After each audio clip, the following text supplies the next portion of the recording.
menurut ayat Quran dan hadis Nabi itu nanti ada bermacam-macam.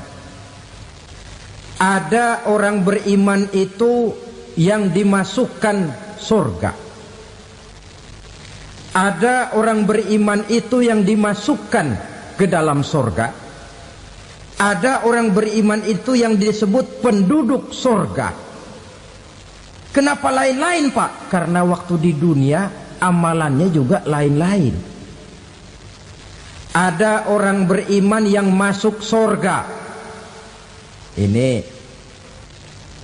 paling murah tiketnya. Mau masuk surga? Kata Nabi begini, ma min abdin qala la ilaha illallah thumma mata ala dhalik illa dakhalal jannah. Kalau seorang hamba sudah mengucap dua kalimat syahadat, dia yakin dengan kebenaran kalimat itu sampai matinya, orang itu akan masuk surga. Abi Dzar yang waktu itu diajak bicara heran, ya Rasul kok gampang betul? Iya, walaupun orang itu mencuri, iya, walaupun orang itu berzina, iya. Biar dia mencuri, biar dia berzina, kalau dia sudah mengucap dua kalimat syahadat, dia yakin dengan kebenaran kalimat itu sampai matinya, itu orang akan masuk surga. Jadi masuk surga cukup dua kalimat syahadat, yakin sampai mati, masuk surga. Itu perkara masuk. Tapi kalau pertanyaannya diterusin, masuknya kapan, Pak? Nah, ini lain lagi urusannya. Sebab ada yang masuknya itu langsung, ada yang mampir dulu. Di sana tempat cuma dua, kalau tidak surga, neraka.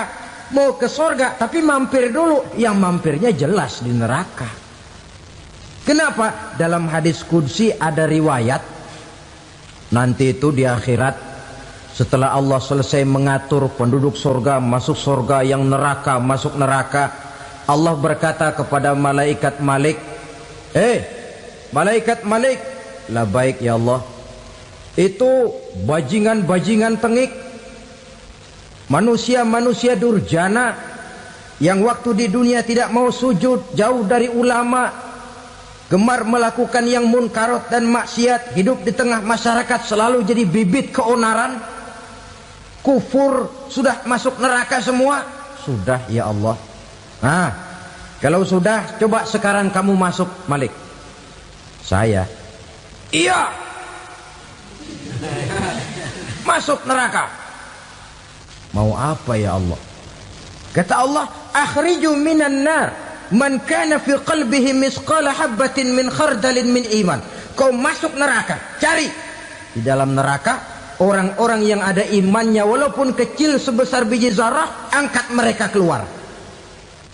Masuk malaikat Malik ke neraka, cari orang yang ada imannya, korek-korek. Ya repot, udah pada gosong. Yang ada imannya diangkat ke atas, yang ada imannya diangkat ke atas, lalu dimandikan di Nahrul Hayat, namanya sungai kehidupan di akhirat nanti. Cakep lagi rupanya, bersih lagi wajahnya, apel di hadapan Allah. Kata Allah, bagaimana mas? Kapok nggak sampean? Kapok ya Allah. Nah, kalau kapok, idhab fadkhulil jannah, pergi masuk surga sana. Berangkat mereka ke surga, ketemu sama teman-temannya yang udah sampai lebih dulu, yang nggak pakai mampir lagi. Terjadi dialog. Kata teman-temannya yang udah pada nyampe duluan, mas, iya, emang baru sampai? Saya baru sampai. Memang mampir di mana dulu mas? Kita sudah lama sampai di surga. Saudara buka surah Al-Muddatsir ayat 34-35. Ma salakakum fis saqar? Kenapa kamu mampir di neraka Saqar? Qalu lam naku minal musallin. Mereka menjawab, kami mampir di neraka Saqar mas, gara-gara dulunya kami waktu di dunia ndak pernah sholat. Ndak pernah sholat? Ndak pernah. Kan rumahnya dekat masjid, cuma dekat doang mas. Sholat mah enggak saya. Enggak pernah ngasih makan fakir miskin, enggak pernah hadir di majelis taklim, pendeknya enggak pernah melakukan kebajikan, maka saya pun mampir di neraka sakor. Untung betul saya punya iman mas sedikit. Waktu hidup di dunia dulu saya pernah mengucap 2 kalimat syahadat, sekali-kalinya waktu mau kawin.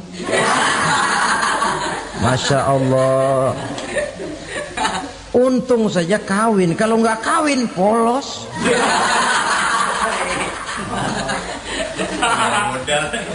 Itu juga pengulu sudah setengah mati ngajarin. Asyhadu alla, asyaduaan, asyaduaan.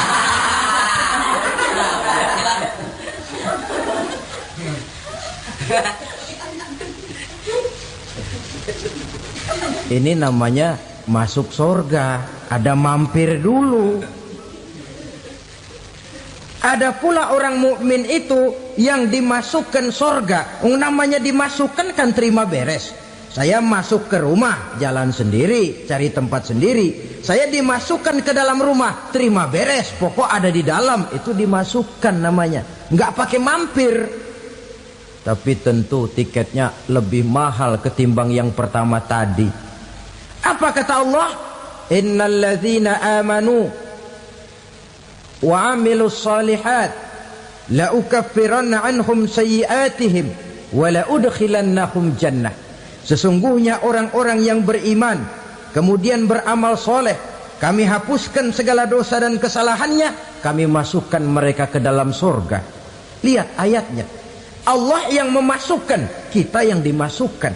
Tidak pakai transit, tidak usah mampir. Cuma tidak cukup syahadat, tidak cukup amanu, tapi diiringi dengan wa'amilus salih. Iman, amal. Tidak cukup syahadat, lalu dibuktikan dia sholat, dia zakat, puasa, lalu dia melakukan berbagai macam kebajikan. Ini yang menyebabkan dia tidak pakai mampir di tempat yang bernama sakor. Lalu ada pula orang mukmin itu yang disebut penduduk sorga. Wah, ini sudah VIP ini.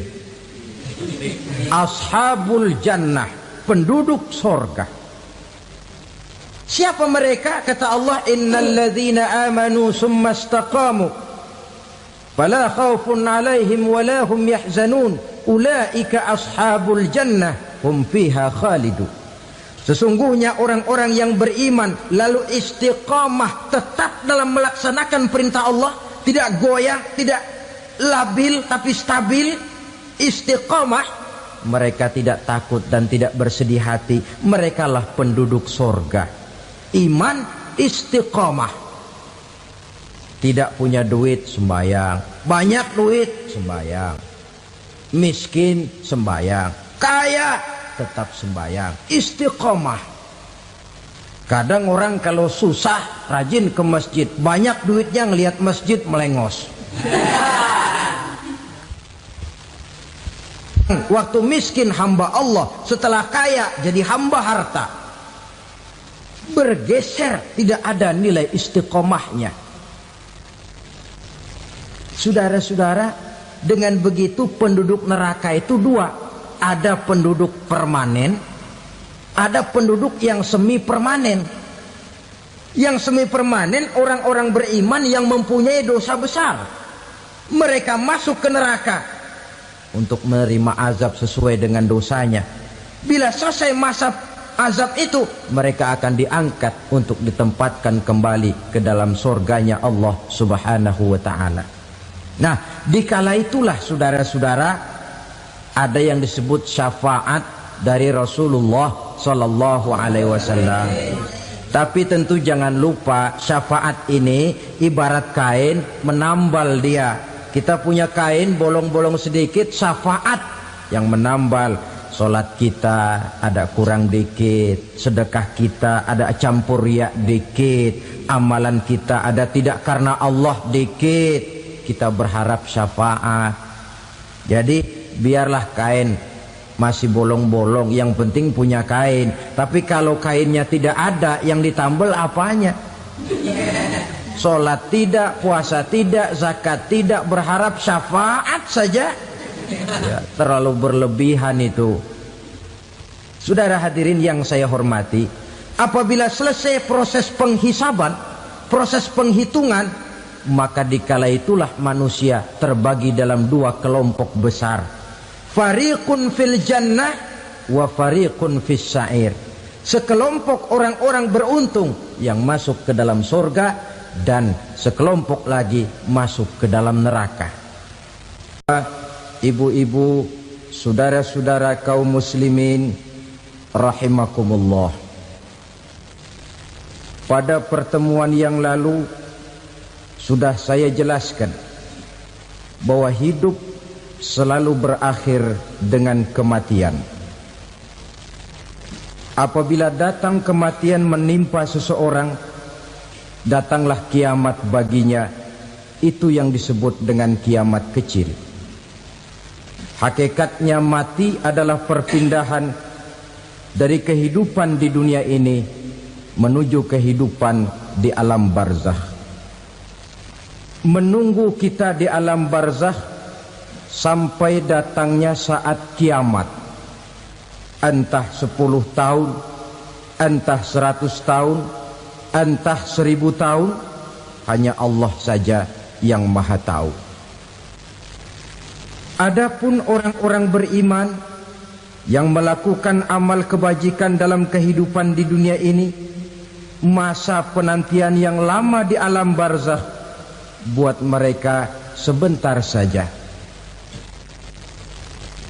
Tetapi bagi orang-orang kafir yang ingkar, yang tidak beriman kepada Allah, yang hidup di dunia cuma menumpuk-numpuk dosa, tentu penantian di alam barzakh akan merupakan waktu yang sangat lama. Bukankah dalam kehidupan kita waktu itu memang relatif? Contoh misalnya, bagi pemuda-pemudi yang sedang duduk asyik memadu cinta, waktu 4-5 jam saja rasanya cuma 4-5 menit. Tenggelam oleh keasikan. Tapi buat orang yang berbaring di rumah sakit, meratap di balik-balik apa itu tembok derita kata lagu, di balik dinding-dinding penjara, sehari bagai seminggu, seminggu rasa sebulan, sebulan boleh jadi rasa setahun. Penantian yang sangat lama. Kapan kiamat itu akan datang? Ini rahasia Allah. Jangankan kita yang orang awam, baginda Nabi sendiri tidak diberitahu oleh Allah kapan kiamat itu akan terjadi. Tetapi sungguh pun demikian, banyak hadis-hadis yang menjelaskan ciri atau tanda-tanda datangnya kiamat. Nah, kalau sudah bicara soal tanda kiamat itu ada dua. Pertama yang disebut alamatus sughra, tanda-tanda kecil. Ini waktunya masih ada tenggang. Ada yang dinamakan alamatul kubra, tanda-tanda besar. Artinya kiamat sudah diambang pintu. Apa tanda-tanda kecil dari datangnya hari kiamat itu? Misalnya kata Nabi, apabila ilmu sudah diangkat oleh Allah. Artinya apabila ulama sudah banyak wafat, minat orang belajar agama berkurang, lalu kebodohan nampak merajalela di mana-mana, zina dikerjakan secara terbuka, minuman-minuman keras jadi kebanggaan, itu termasuk di antara tanda-tanda kecil terjadinya hari kiamat. Apalagi misalnya iza waladatil ammatu rabbataha, apabila budak sudah melahirkan tuan. Apa maksudnya? Ada yang mentafsirkan apabila anak sudah bisa membudaki orang tuanya. Orang tua yang melahirkan dia, yang membesarkan dia, demi setelah si anak besar jadi orang berpangkat, bertitel, berharta, berkedudukan, jadilah orang tua itu budaknya. Sehingga sering dibilang kalau orang tua kaya, anak jadi raja. Tapi kalau anak yang kaya, orang tua sering jadi budak. Apalagi munculnya fitnah yang bergelombang, timbul perang antara dua bangsa yang besar, waktu berjalan terasa sangat pendek sekali. Itu merupakan tanda di antara tanda-tanda kiamat. Termasuk di dalamnya sulit membedakan mana laki, mana perempuan. Kan kalau tanda-tanda kayak begini sekarang sudah banyak kita lihat kan. Ulama banyak wafat, penggantinya sulit. Zina dikerjakan berterang-terangan, minuman keras jadi kebanggaan, banyak anak membudaki orang tuanya, sulit membedakan mana laki mana perempuan. Kadang-kadang dari belakang kita lihat perempuan bener, begitu kita colek nengok jenggotan.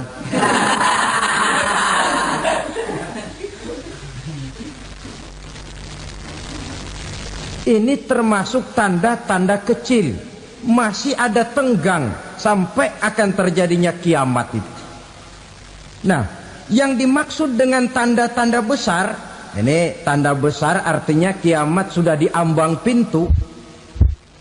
Pertama, matahari terbit dari sebelah barat.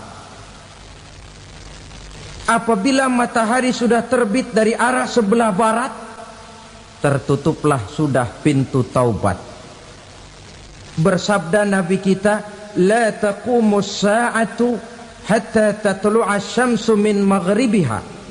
Tidak akan datang hari kiamat sampai matahari terbit dari arah sebelah barat. Fa iza tala'at, manakala matahari telah terbit dari arah sebelah barat, wara'ahan nasu, manusia banyak menyaksikan itu, amanu ajma'un, mereka pun lalu beriman. Yang tadinya kafir, yang tadinya ingkar, yang tadinya membangkang, setelah melihat matahari terbit dari sebelah barat, buru-buru beriman, berlomba-lomba mengucap dua kalimat syahadat. Tapi apa yang terjadi? Kata Nabi, wadzalika hina la yanfa'u nafsan imanuha lam takun amanat min qabl.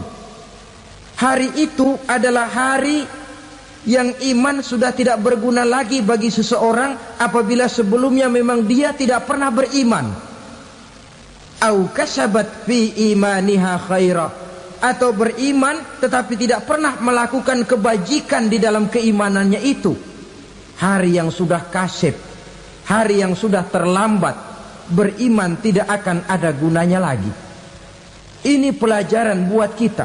Sebelum sang surya terbit dari sebelah barat, sebelum nafas sampai di tenggorokan, artinya pintu taubat masih terbuka. Kalau dua hal itu sudah terwujud, nafas sudah sampai di kerongkongan atau matahari sudah terbit dari arah sebelah barat, tertutuplah sudah pintu taubat. Tak ada lagi gunanya pangkat, jabatan, harta, bahkan beriman pun dalam suasana macam itu. Too late, kata orang Kulon. Sudah terlambat. Matahari terbit dari arah sebelah barat. Itu tanda besar, artinya kiamat sudah di ambang pintu.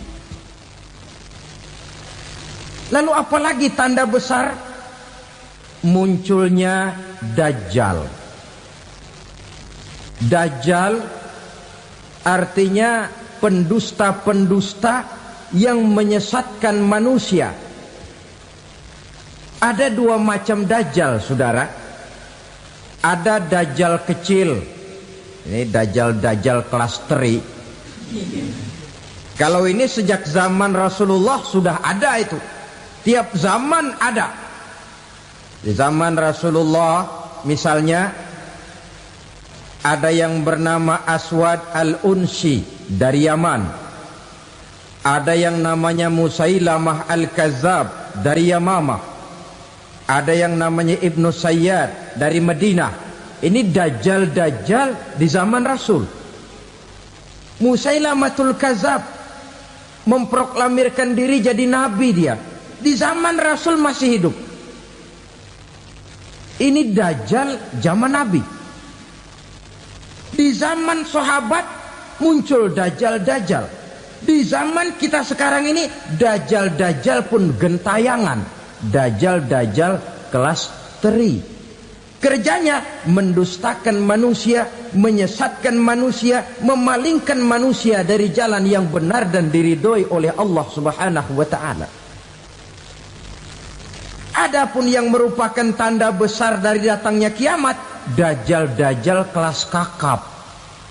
Pembohong-pembohong besar yang menyesatkan masyarakat manusia berpaling dari jalan Allah mengikuti jalan mereka. Apa sih ciri dajjal itu? Kata Nabi dalam hadis Bukhari Muslim, "Inna dajjala", sesungguhnya yang namanya dajjal itu yakhruju, satu saat akan muncul mendekati hari kiamat. Wa inna ma'ahu ma'an, si dajjal ini membawa air. Wa naran, dan juga membawa api. Dua simbol. Di tangan yang satu dia bawa air, di tangan yang satu dia bawa api. Wa ammal ladzi yarahu an-nasu ma'an fanarun, adapun yang orang banyak lihat air, hakikatnya adalah api. Yang dilihat api, hakikatnya adalah air. Oleh sebab itu, kalau api yang ditawarkan, ambillah air. Kalau air yang ditawarkan, pilihlah api. Maksudnya apa ini? Ini bahasa simbol, saudara-saudara. Dajjal bicaranya seolah-olah untuk kepentingan manusia, menawarkan surga. Surga yang dia tawarkan hakikatnya neraka. Hai manusia, kalau kau mau bahagia, jangan dekat-dekat dengan agama. Solat itu tidak efektif dan efisien, tidak produktif dari segi ekonomi itu. Menghadiri majelis taklim cuma buang-buang waktu. Tahajud, tasbih, tahlil, baca Quran, apa itu? Pekerjaan mubazir saja. Hidup ini cuma sekali, masa yang cuma sekali, manfaatkan dengan sebaik-baiknya. Mumpung, dibawanya sifat mumpung tetapi dalam pengertian yang sangat negatif. Bicaranya seolah-olah untuk kepentingan manusia, tetapi sebenarnya menjerumuskan manusia. Menawarkan air tapi sebenarnya api, menawarkan api tapi hakikatnya air. Buat apa kamu sholat? Buat apa kamu bayar zakat? Buat apa kamu puasa? Surga yang dicanangkan dajjal hakikatnya neraka. Neraka yang digambarkan dajjal pada dasarnya adalah surga. Jadi memutarbalikan fakta itu kerjaan dajjal. Yang hak jadi batil, yang batil dibilang hak, yang benar jadi salah, yang salah malah jadi benar. Tuntunan disuruh jadi tontonan, tontonan malah menjadi tuntunan.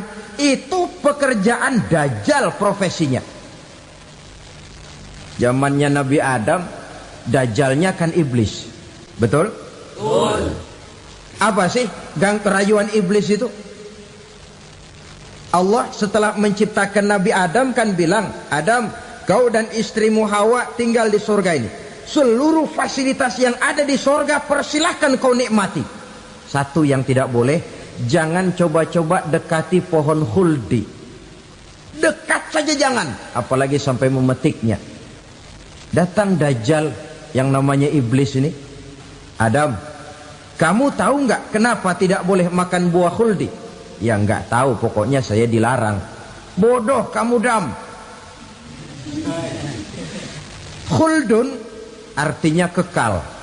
Kalau kamu makan itu buah, kau akan kekal di surga buat selamanya. Allah tidak kepengen, maka dilarang kamu makan buah khuldi.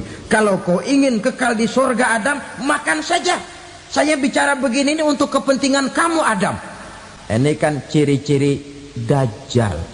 Bicaranya sih seolah-olah untuk kepentingan Nabi Adam, hakikat sebenarnya menjerumuskan Nabi Adam supaya ingkar dan melanggar larangan dari Allah Subhanahu wa ta'ala. Jadi setelah muncul Dajjal, timbul kekacauan-kekacauan di masyarakat. Banyak yang terpengaruh, terpedaya dan terpesona. Termasuk mereka yang memproklamirkan diri jadi nabi, mereka yang memproklamirkan diri jadi rasul di zaman sesudah Rasulullah wafat. Itu adalah Dajjal. Maka saya ingatkan, kalau di zaman kita sekarang ini ada orang ngaku jadi nabi, ada orang ngaku jadi rasul, biar bahasa Arabnya kental, Quran hafal, hadis ribuan hadis hafal, biar pakai serban sampai menyengser ke tanah, bahasa Arabnya fasih, tapi dia mengaku jadi nabi, jadi rasul, kita umat Islam wajib tidak percaya. Wajib untuk tidak percaya. Itulah Dajjal zaman kita sekarang ini. Tidak mustahil mereka datang mempengaruhi orang awam supaya berpaling dari Rasulullah, mengikuti mereka. Nah, di akhir zaman nanti, mendekati hari kiamat, Dajjal ini muncul. Dajjal kelas kakap, menyesatkan masyarakat manusia untuk berpaling dari Islam, mengikuti seruan mereka. Apalagi di antara datangnya kiamat itu, tanda yang besar itu, turunnya Nabiullah Isa Al-Masih, putra Maryam. Menurut berbagai hadis yang sahih, Nabi Isa Al-Masih nanti akan turun lagi. Tidak membawa risalah yang baru, tapi meluruskan risalah Islam ini yang telah banyak ditinggalkan oleh masyarakat. Bahkan ada hadis menjelaskan beliau akan membunuh Nabi, mematahkan kayu-kayu salib, lalu melaksanakan haji dan umrah mengikuti syariat Nabi Muhammad, bukan membawa agama baru. Menjadi semacam mujaddid, reformer, menyelamatkan manusia dari bisikan Dajjal. Bahkan ada riwayat yang menjelaskan bahwa Nabi Isa berhasil mengalahkan Dajjal, mengembalikan masyarakat manusia kembali kepada ajaran Islam yang datang dari Allah, dibawa oleh Rasulullah Sallallahu Alaihi Wasallam. Dengan kata lain, turunnya Nabi Isa bukan sebagai Nabi dan Rasul baru, tetapi mengikuti syariat Nabi kita Muhammad Sallallahu Alaihi Wasallam. Saudara hadirin, ibu-ibu hadirat yang saya hormati, kemudian apalagi di antara tanda-tanda besar akan datangnya kiamat itu? Keluarnya asap atau awan. Kata Nabi, inna min asrati sa'ah dukhanan yamla'u ma bainal masyriqi wal maghrib. Di antara tanda-tanda kiamat, munculnya awan antara langit dan bumi. Ini pun diperkuat dalam surah Ad-Dukhan ayat 10. Fartaqib yauma ta'tis sama' bidukhanin mubin fayughshan nas hadza azabun alim. Bagi orang-orang yang beriman, mereka biasa-biasa saja. Tapi bagi orang kufur, datangnya asap dan awan ini merupakan azab yang kelewat pedih. Barangkali sedikit mendekati gambaran tentang azab yang pedih ini, saya ingatkan alam pikiran kita kepada peristiwa yang belum lama terjadi. Pernah dengar berita bocornya reaktor nuklir di Chernobyl, Uni Soviet? Pernah dengar? Nah, bocornya reaktor nuklir di Chernobyl yang mengakibatkan ratusan bahkan sangat mungkin ribuan nyawa. Cuma satu reaktor. Bagaimana kalau seluruh cadangan nuklir yang dimiliki oleh para negara adik kuasa ini diledakkan? Bahkan yang konon menurut catatan cadangan nuklir yang dimiliki bersama oleh Amerika dan Rusia sekarang ini sudah sanggup memusnahkan 6 miliar manusia, 1,5 kali lebih banyak dari jumlah manusia yang nongkrong di permukaan bumi ini. Saudara-saudara hadirin yang saya hormati, lalu saat mendekati hari kiamat, apalagi tandanya? Setelah Nabi Isa wafat, pada saat turunnya yang kedua kali, lalu Allah meniupkan angin sejuk. Semua orang-orang beriman, orang-orang baik wafat, sehingga penghuni bumi ini cuma tinggal lagi terdiri dari orang-orang kafir. Tidak ada lagi di bumi ini yang bisa mengucapkan Allah. Sehingga dalam hadis qudsi itu ada keterangan, Innallaha azza wa jalla yaqulu li Israfil. Allah pernah pesan kepada malaikat Israfil. Kata Allah, Israfil, Iza sami'ta qailan yaqul Allah Allah fa akhirin nafakh 40 sanatan ikraman liqailiha. Hai Israfil, apabila kau dengar di permukaan bumi masih banyak orang yang mengucapkan Allah Allah, maka tunda sangkakala kiamat itu 40 tahun. Untuk apa? Ikraman liqailiha, menghormati orang yang mengucapkan Allah Allah itu. Wah, jadi karena sekarang masih banyak yang mengucapkan Allah, besar hatilah kita, masih jauh kiamat itu.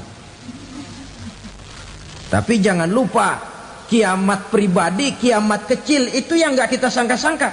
Ajal datang mencabut nyawa, itu kiamat pribadi, dan itu yang pasti kita hadapi, dan itu yang membuat kita tidak boleh bersikap main-main di dalam kehidupan sekarang ini. Saudara hadirin yang saya hormati, tidak ada lagi orang-orang muslim. Seluruh penduduk dunia ini kafir. Lalu terciptalah struktur sosial yang berlandaskan prinsip hidup semau gue. Bakal terjadilah prinsip di mana yang kaya menyantap yang miskin, yang kuat menindas yang lemah.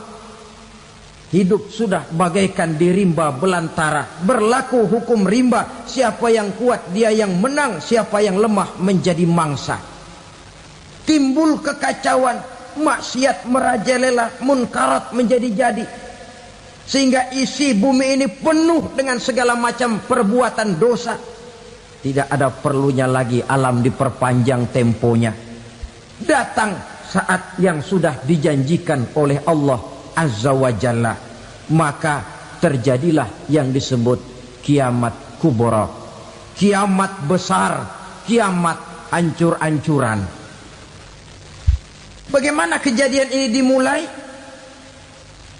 Dalam surah Az-Zumar ayat 68, Allah Subhanahu wa taala berfirman, "Wa nufikha fis-suri fasa'iqa man fis samawati wa man fil ardi illa man sya'allahu."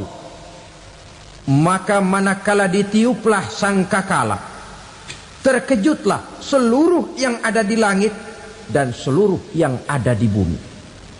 Bila saat kiamat datang, Allah perintah malaikat Israfil, Israfil, tiup sangkakalamu.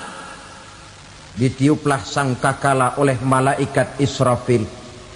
Yang akibat daripada tiupan itu, seluruh yang ada di langit, seluruh yang ada di permukaan bumi terkejut. Yang ada di langit siapa? Malaikat kan. Bayangin aja kalau malaikat kaget, apalagi kita. Terkejut seluruh makhluk yang ada di bumi, yang ada di langit mendengar suara sangkakala itu. Bunyinya tidak sanggup kita bayangkan dahsyatnya. Ledakan nuklir, ledakan neutron, belum apa-apa ketimbang bunyi sangkakala malaikat Israfil ini. Nah, lalu mendengar bunyi sangkakala ini, gemparlah makhluk, kacaulah alam. Bumi gempa, planet-planet bertabrakan, gunung meletus, air laut tumpah ke darat, angin topan bertiup, halilintar menyambar. Lalu semua yang bernama hidup mati total. Mati bareng tanpa persiapan. La haula wala quwata illa billah. Saya kadang-kadang dalam tafakur bermohon, ya Allah, mudah-mudahan saya enggak nemuin kiamat beneran. Ngeri. Tidak bisa kita bayangkan macam apa suasana seperti itu. Allah saja banyak memberikan gambaran, misalnya Al-Qari'ah, wa mal qari'ah, wa ma adraka mal qari'ah. Kejadian yang menggemparkan. Tahukah kamu apa kejadian yang menggemparkan itu? Yauma yakunun nasu kal farasil mabsus wa takunul jibalu kal ihnil manfus. Pada saat itu manusia berterbangan bagai kupu-kupu, gunung berterbangan seperti kapas ditiup angin. Gunung saja macam kapas, konon lagi manusia.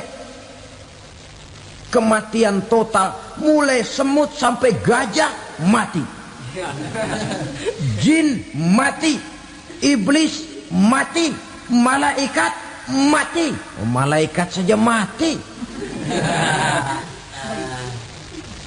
Saudara hadirin yang saya hormati, kematian total yang tanpa persiapan.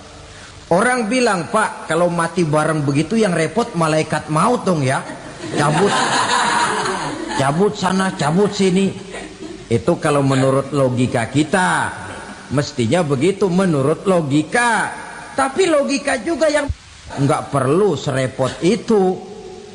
Sebab untuk mematikan listrik di wilayah DKI, di wilayah Jakarta, nggak perlu tiap rumah didatengin, matiin, ya lama.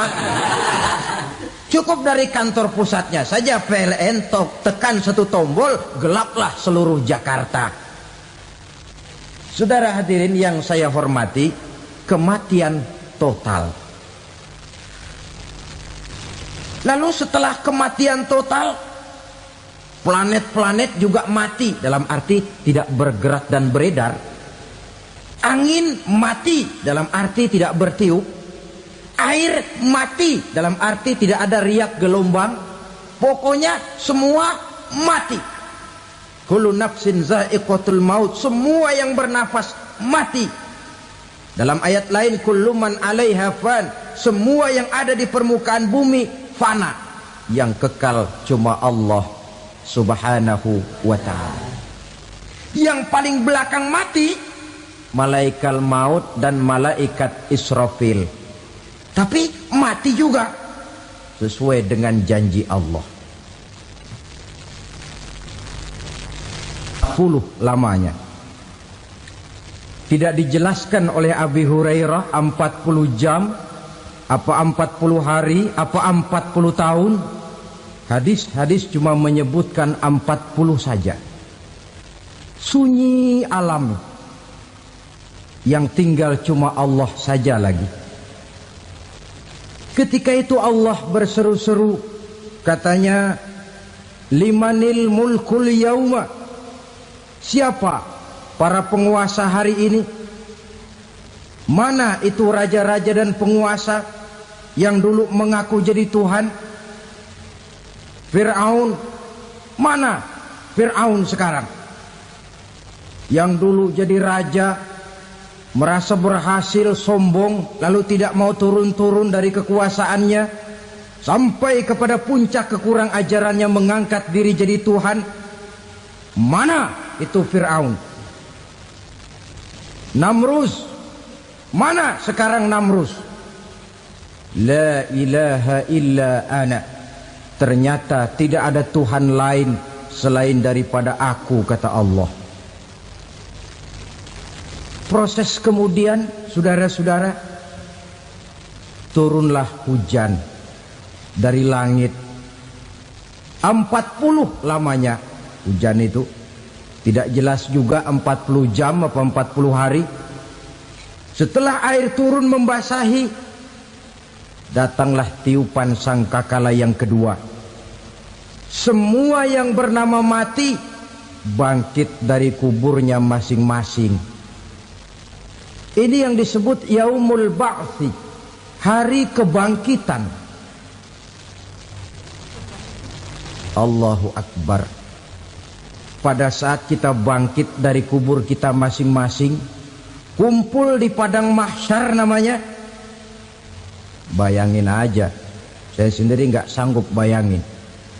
Manusia sejak zaman Adam sampai zaman kiamat kumpul bareng di tempat sama. Berapa banyaknya itu?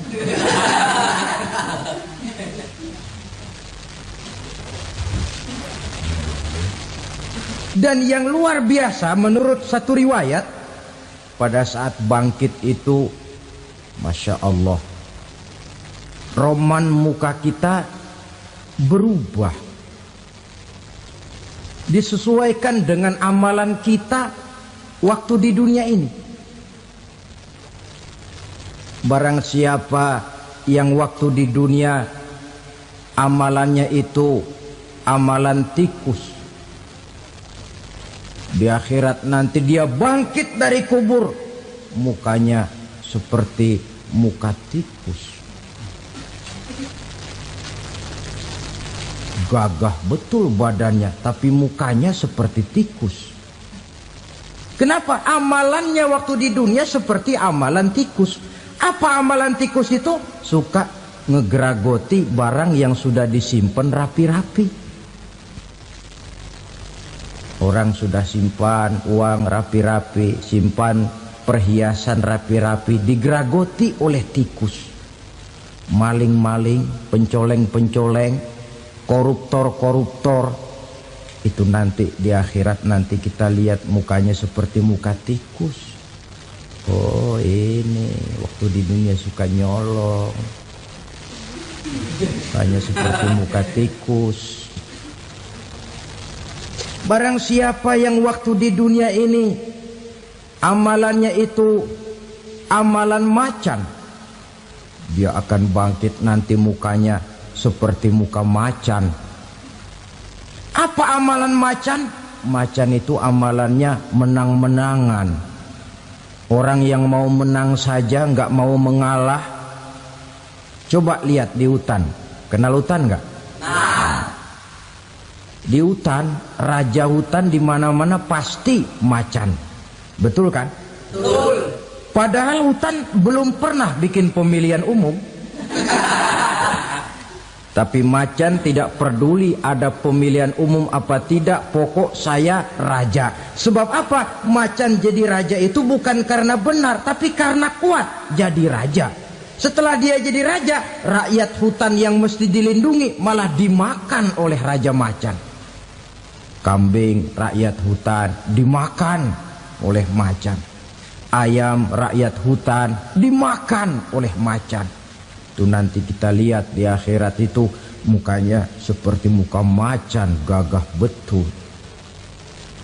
Lalu barang siapa yang di dunia ini amalannya itu seperti amalan anjing, nanti dia punya muka seperti muka anjing. Apa amalan anjing? Pertama, anjing itu kalau disuruh jaga rumah, dia tidak bisa membedakan mana maling, mana tamu. Biar yang datang maling, kalau bawa tulang, anjing kalem. Yang kedua, anjing itu akan setia kepada siapa saja yang memberinya roti. Siapa yang memberinya roti, itulah majikannya. Apa kata majikannya pasti dia laksanakan. Soal benar atau salah dia tidak peduli. Setelah anjing dapat roti, dia tidak punya pilihan lain kecuali bilang, abdi mah kumaha juragan wae ayeuna mah.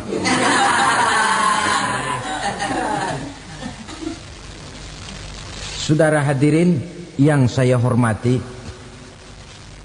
berkumpul di padang mahsyar, tiap orang sibuk dengan persoalannya masing-masing.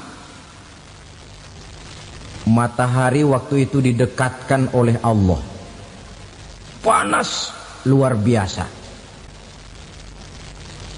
Ada yang saking panasnya itu mencucurkan peluh keringat sampai sebatas mata kakinya. Ada yang keringatnya sampai sedengkulnya. Ada yang keringatnya sampai sepusatnya. Ada yang keringatnya mengalir sampai sebahunya. Ada yang kelelap oleh keringatnya sendiri, sementara orang di sampingnya nggak apa-apa. Bergantung lagi amalan dia waktu di dunia ini. Saudara-saudara, sebagian orang dalam kepanikan padang mahsyar berombong-rombong datang mereka menghadap Nabi Adam. Ya Adam, anta abal bashar. Hai Adam, Tuhan adalah bapak moyang manusia. Kami sebentar lagi akan disidang, dimintakan pertanggungan jawab. Tolonglah kami, hai Adam. Kata Nabi Adam, jangankan nolongin sampean, saya sendiri tanggung jawab di hadapan Allah ketika dulu tidak boleh makan khuldi, saya serobot. Sudahlah, urus diri masing-masing saja, nafsi. Begitu kata Nabi Nuh, begitu kata Nabi Ibrahim. Tiap orang bertanggung jawab sendiri-sendiri. Ketika itulah saudara-saudara, nikmatnya menjadi umat Nabi besar Muhammad sallallahu alaihi wasallam. Sebab apa? Walaupun menurut abjad kita ini umat paling belakang, paling belakang kita ini toh, karena Nabi Muhammad adalah Nabi akhir, tapi akan dihisap lebih dulu, lewat di atas sirat lebih dulu, masuk surga lebih dahulu ketimbang umat-umat belakangan. Ketika Rasul mendekati ajal, beliau tanyakan itu kepada malaikat Jibril. Malaikat Jibril berkata, Muhammad jangan khawatir, Allah sudah berjanji, inni haramtul jannata ala sairil anbiya hatta tadkhulaha anta wa haramtuha ala sairil umami hatta tadkhulaha ummatuka. Surga aku haramkan buat seluruh nabi kecuali kalau engkau Muhammad sudah masuk ke dalamnya, dan surga aku haramkan buat seluruh umat kecuali kalau umatmu Muhammad sudah masuk ke dalamnya.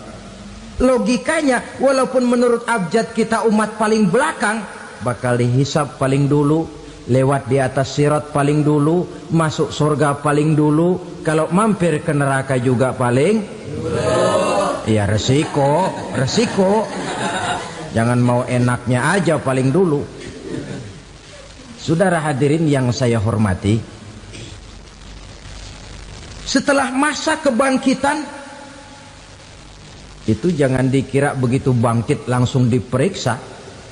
Masih menunggu menanti ribuan tahun perhitungan padang mahsyar untuk sampai kepada proses yang disebut yaumul hisab, hari perhitungan. Seorang demi seorang bakal dipanggil. Bayangkan saja, kita se-RT saja di absen, kadang-kadang perlu waktu lama.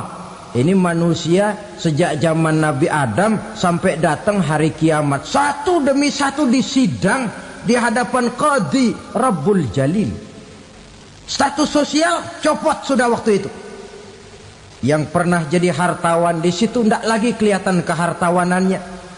Yang pernah jadi jenderal tidak lagi dipanggil jenderalnya. Yang ustadz tidak lagi dipanggil al-mukarramnya. Seluruh status sosial selesai. Dipanggillah kita seorang demi seorang menghadap Qadhi Rabbul Jalil. Bagaimana proses penghisaban itu? Pertama, proses tanya jawab. Di antaranya ada hadis menyatakan, lan tazula qadama 'abdin yaumal qiyamah hatta yus'ala an arba'i khisalin. Besok di hari kiamat tidak akan bergeser telapak kaki seorang hamba sampai dia ditanya lebih dulu tentang 4 persoalan. Tentang ilmunya, kemana ilmu itu diamalkan. Tentang umurnya, di mana umur itu dihabiskan. Tentang masa mudanya, kemana masa muda itu dipakai. tentang hartanya, dari mana harta itu didapat dan kemana harta itu dibelanjakan. Ini termasuk proses tanya jawab. Jadi kalau istilah pengadilan dunia, nama Fulan bin Fulan. Kamu waktu di dunia diberikan umur panjang untuk apa? Pernah mengalami masa muda, kemana kau habiskan masa remajamu? Kau diamanahkan ilmu, dengan apa ilmumu kau amalkan? Kau diberikan harta, dari mana harta kau dapat, kemana kau belanjakan? Tak seorang pun yang bisa mungkir. Sebab apa? Dikala itu yang menjadi saksi bukan orang. Yang menjadi saksi adalah seluruh anggota badan kita. Tangan bicara, kaki jadi saksi terhadap seluruh amalan yang pernah kita kerjakan pada saat kehidupan di alam dunia ini. Selesai proses tanya jawab, lalu diperlihatkan buku catatan kita waktu hidup di dunia ini. Jangan lupa Allah itu menyiapkan 2 superkomputer kepada kita. Sebelah ditempelin sebelah kanan, yang sebelah tempelin di sebelah kiri. Komputer itu namanya Raqib dan Atid, 2 malaikat yang apabila baik kita lakukan, refleks saja akan menulis kebajikan kita. Jahat kita kerjakan, akan tertulis. Catatan itu nanti diperlihatkan kepada kita. Waduh, alangkah malunya pada saat diperlihatkan catatan kita, buku rapot kita merah melulu. Barangkali diperiksa sambil diomelin, brengsek lo. Buku merah melulu begini, bagaimana waktu hidup di dunia? Tidak cukup diperlihatkan buku catatan kehidupan, rekaman kehidupan. Rekaman kehidupan kita secara utuh sejak terlahir sampai ajal datang merenggut nyawa. Barangkali mirip dengan video sekarang ini, di mana terekam dengan baik seluruh kegiatan kita, sejak yang sekecil-kecilnya sampai kepada yang sebesar-besarnya. Untuk kemudian kita pun menerima balasan. In khairan fa khairun wa in syarran fa syarrun. Kalau baik ya baik balasannya, kalau jahat ya jahat juga balasannya. Catatan-catatan kita diberikan. Kalau banyak kebajikannya diberikan di tangan kanan dengan cara yang halus. Kalau banyak kejahatannya diberikan dari sebelah kiri atau dilempar dari belakang. Itulah sebabnya sejak di dunia ini kita sudah mohon kepada Allah. Ketika berwudu membasuh tangan kanan, apa kita bilang? Allahumma a'tini kitabi biyamini wa hasibni hisaban yasira. Ya Allah, berikan saya kitab di tangan kanan, dan kalau saya memang perlu dihisap, hisaplah saya yang seringan-ringannya. Tangan kiri berlindung kita kepada Allah, jangan sampai diberikan kitab di tangan kiri atau dari arah sebelah belakang. Wa a'udzubika an tu'tiya kitabi bishimali aw min wara'i zuhri, dari arah sebelah belakang. Na'udzubillah min dzalik. Setelah selesai lewat proses penghisaban, lewat mizan, timbangan, maka yang sudah selesai dihisab itu bergeraklah menuju sirat, jembatan yang terbentang menuju surga melalui neraka. Saudara-saudara, panjangnya perjalanan sirat itu memakan waktu ratusan tahun. Tetapi orang yang lewat di atas sirat pun macam-macam, bergantung amalannya ketika di dunia ini. Ada yang lewat di atas sirat itu kalbarkil khatib, seperti kilat yang menyambar, lep, sudah sampai dia di surga. Cepat bukan main. Ada yang lewat di atas sirat itu seperti orang lari-lari. Ada yang lewat di atas sirat itu seperti orang jalan biasa. Ada yang sambil merangkak, ada yang sambil ngesor, ada yang sambil gelayutan, ada yang selamat sampai ke ujung ke surga, ada yang tergelincir jatuh masuk ke dalam neraka, bergantung amalannya dalam kehidupan di dunia sekarang ini. Tiap kita akan melewati yang namanya sirat ini. Saudara-saudara kaum muslimin yang saya hormati,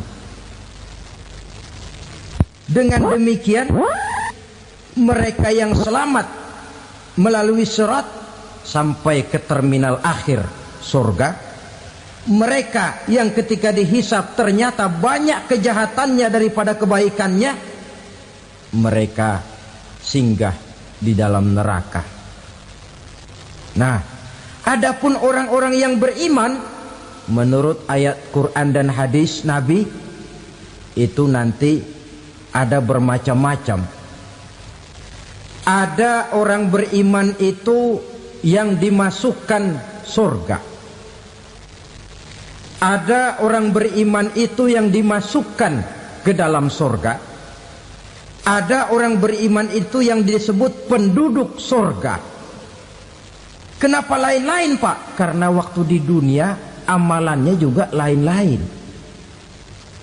Ada orang beriman yang masuk surga. Ini paling murah tiketnya. Mau masuk surga?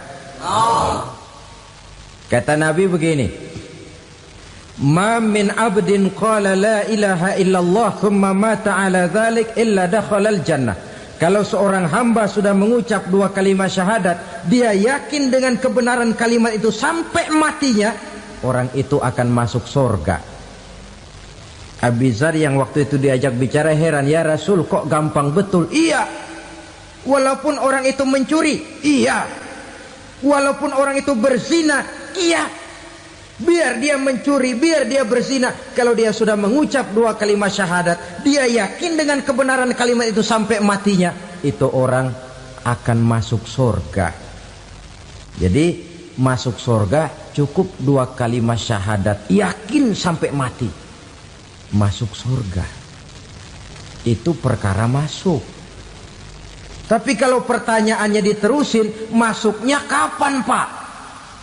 Nah, ini lain lagi urusannya. Sebab ada yang masuknya itu langsung, ada yang mampir dulu. Di sana tempat cuma dua, kalau tidak surga, neraka. Mau ke surga tapi mampir dulu, yang mampirnya jelas di neraka.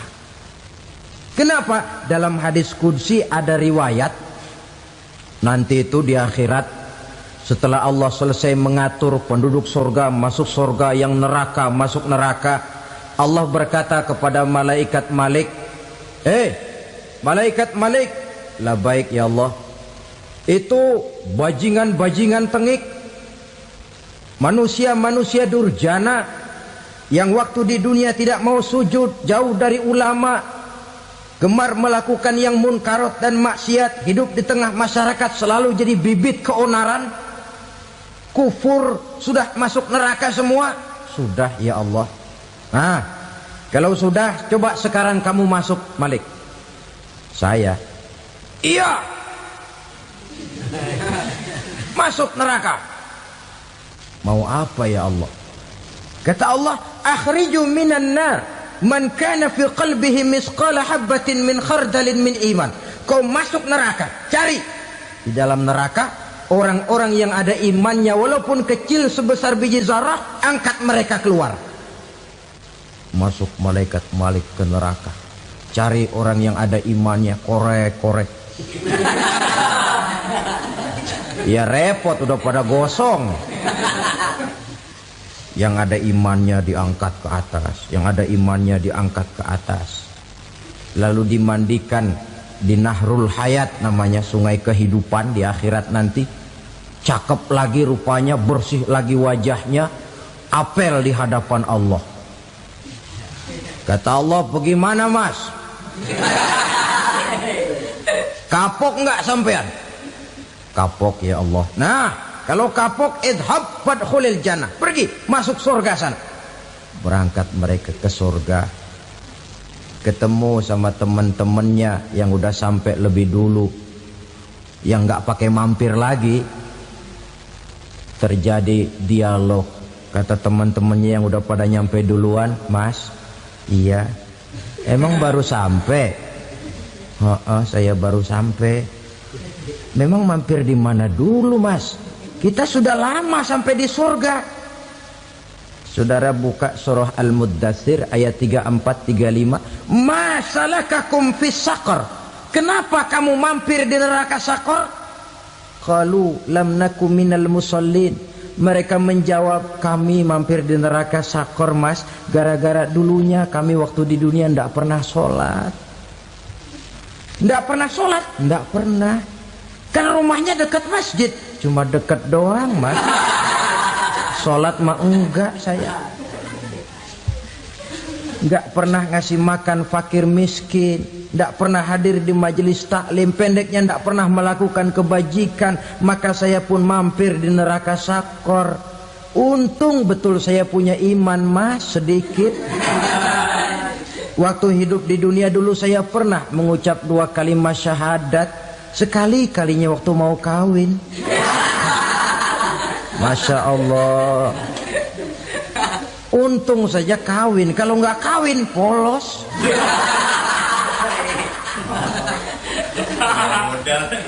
Itu juga pengulu sudah setengah mati ngajarin. Asyhadu alla, asyaduaan, asyaduaan.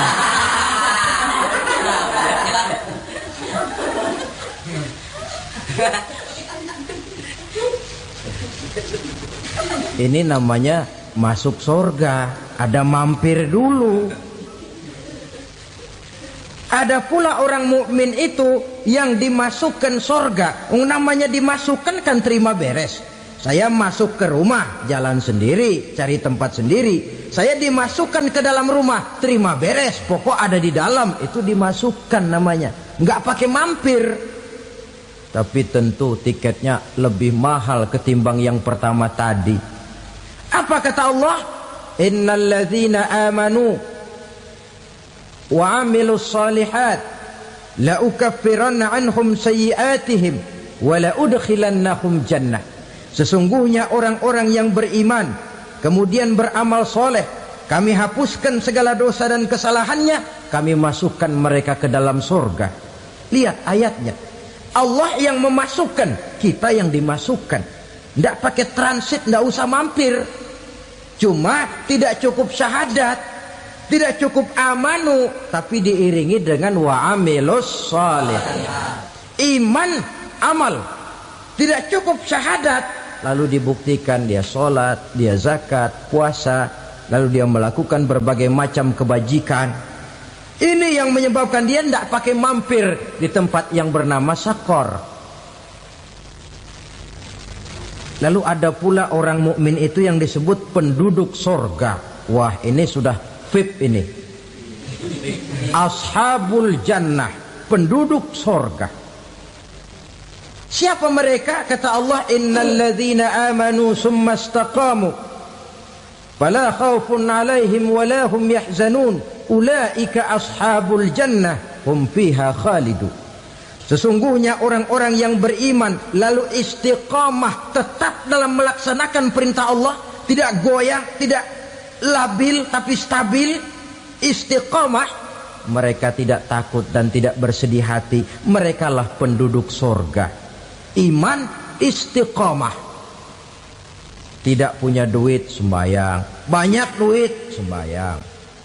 Miskin, sembayang. Kaya, tetap sembayang. Istiqamah.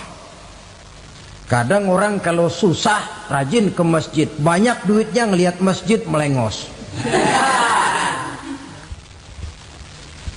Waktu miskin hamba Allah, setelah kaya jadi hamba harta. Bergeser, tidak ada nilai istiqomahnya. Saudara-saudara, dengan begitu penduduk neraka itu dua. Ada penduduk permanen, ada penduduk yang semi permanen. Yang semi permanen orang-orang beriman yang mempunyai dosa besar. Mereka masuk ke neraka untuk menerima azab sesuai dengan dosanya. Bila selesai masa azab itu, mereka akan diangkat untuk ditempatkan kembali ke dalam surganya Allah Subhanahu wa ta'ala. Nah, dikala itulah saudara-saudara, ada yang disebut syafaat dari Rasulullah Sallallahu Alaihi Wasallam. Tapi tentu jangan lupa, syafaat ini ibarat kain menambal dia. Kita punya kain bolong-bolong sedikit, syafaat yang menambal. Solat kita ada kurang dikit, sedekah kita ada campur riak dikit, amalan kita ada tidak karena Allah dikit, kita berharap syafaat. Jadi biarlah kain masih bolong-bolong, yang penting punya kain. Tapi kalau kainnya tidak ada, yang ditambal apanya? Solat tidak, puasa tidak, zakat tidak, berharap syafaat saja. Ya, terlalu berlebihan itu. Saudara hadirin yang saya hormati, apabila selesai proses penghisaban, proses penghitungan, maka dikala itulah manusia terbagi dalam dua kelompok besar. Fariqun fil jannah wa fariqun fis sa'ir. Sekelompok orang-orang beruntung yang masuk ke dalam surga.